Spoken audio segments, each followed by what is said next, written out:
大家晚上好呀！今天晚餐吃韭菜盒子，外面是脆脆的，裡面是很軟的。先來和一下面，400克普通麵粉，加入4克食用鹽，加入280克60度的溫水。這個麵團比較粘手，你給它放在盆裡，蓋上蓋子，水和20分鐘。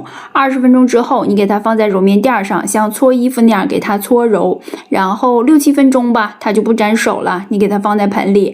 蓋上蓋子，放一邊備用。這裡面是洗乾淨、控乾水分的韭菜，我不習慣用刀切，我一般習慣用廚房剪刀給它剪碎。韭菜剪好了，放在一旁備用。來打2個雞蛋，小朋友不太愛吃雞蛋馅，我就少放一點，把它打散。然後鍋裡面油熱了，把雞蛋放進去，外面這個圈鼓泡了就關火，然後用鏟子把它捣碎，盛出來晾凉。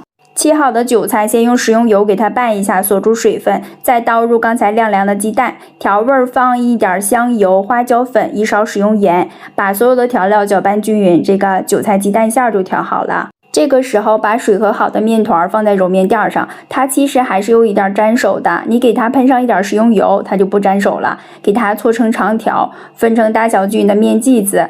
我這400克面粉是分了12個面劑子，然後像我這樣空手掌給它團成一個圓球，放在一旁備用。包的時候手上噴一點食用油，然後把這個面团放在手上，就像我這樣給它扯開就行，不用擀面杖。扯好了之後就可以開始包了。我這面和水的比例是100克面粉加了70克的溫水，這個比例烙出來的餅它是很軟很軟的。